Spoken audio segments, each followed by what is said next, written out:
What is up, comic fan? Welcome to the Legion of Comics. Today we're going to be taking another look at another new comic book day and seeing which books made the Legion list. But first, check this out.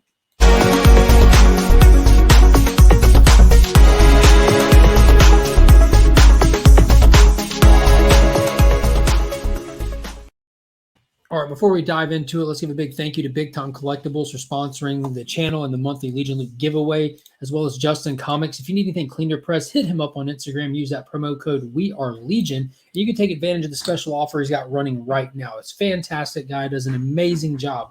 So let's get into it. This week is a lot smaller for me. So we're going to be looking at the books that come out next week that have made it to my pool list that I'm excited about. And you can leave a comment below and let me know what you're picking up if you think I've missed something that I definitely should be reading.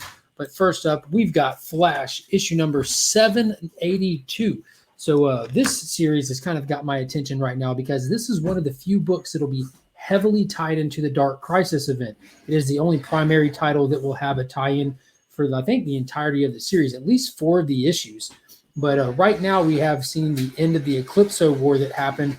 And we got that last issue that was pretty much a filler with him and Wallace. And now there's supposed to be, I guess, the start of some kind of little micro story to tide us over until the Dark Crisis issues. And supposedly there's like a buzzing going around in the maximum security prison where a bunch of the rogues are held. So Flash is going in to see what's going on with that and to investigate. Also, we have Power Rangers issue number 19 by Ryan Parrott.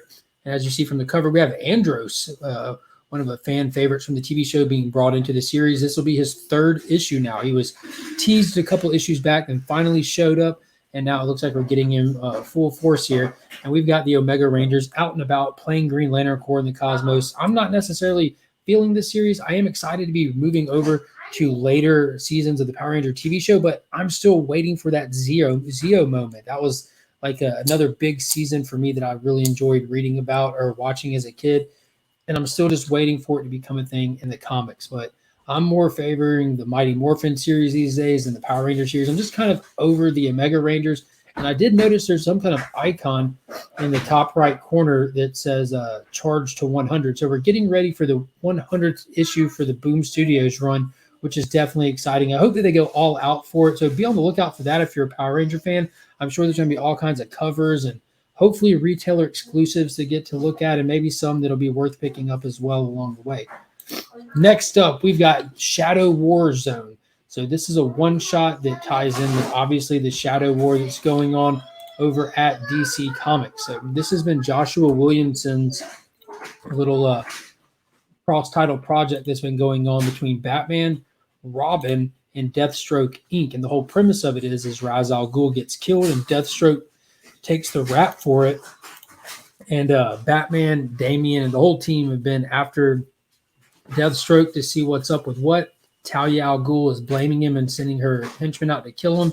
And this is the special issue that showcases the spread and impact of the Shadow War on the DCU. Talia has put out a hit on anyone who has ever worked with Deathstroke, and that includes Black Canary. Where has Luke Fox been?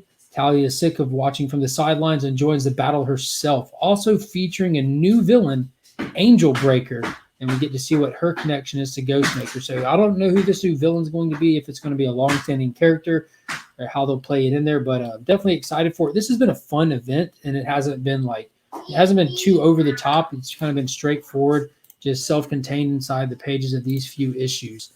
So I hope that you've been checking it out.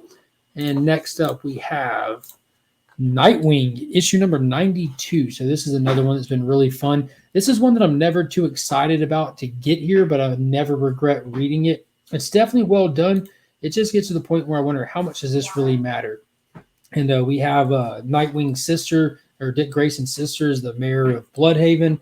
We've got Blockbuster running his criminal organization, trying to take a hit out on Dick Grayson, who's got all this money and trying to put it back into the community. And it's really just been a lot of street-level superhero and crime stuff, which has been really fun. A lot of heartfelt moments. The artwork in it is kind of stellar. Not necessarily the individual panels, but the panel-to-panel work has just been a blast.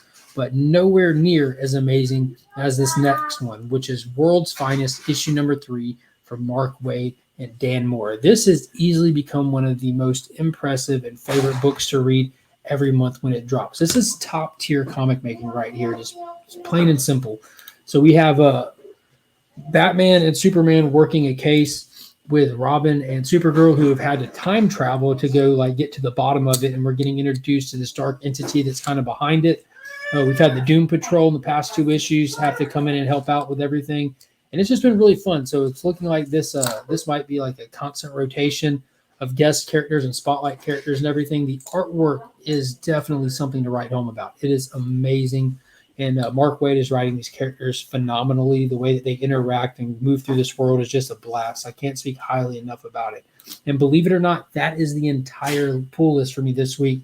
So leave me a comment down below. Let me know what you're picking up, what you're excited about. It's definitely a small week for me. There are some other Marvel titles and stuff coming out, but there's nothing that's really on my radar. But if you don't know what my top pick is and why, be sure to check out the Comic Vets channel. He is right at 700 subscribers. He's right there. He might be past it by the time this video posts. He's getting ready to do a huge 700 subscriber celebration. Chris is an amazing dude. Get over there, give him a subscribe, enter that giveaway. You can also follow him on Instagram to keep up with when it's happening and all that good stuff, but you don't want to miss out. And every Sunday, he posts a video where him and I give you our top pick for the week and tell you why you should consider picking it up, whether it be a spec book, something that's just enjoyable to read, or just an amazing cover vibe. But also give a huge shout out to my local comic shop, the Augusta Book Exchange. If you're ever in the Augusta area, hit them up. Go tell Paul and Donna I said what's up. Let them know that we are Legion. And that's it, guys. I appreciate you watching the video. Be sure to hit that subscribe button if you haven't already. Consider joining the channel and becoming a member. And until next time, as always, I'm Mark, but we are Legion.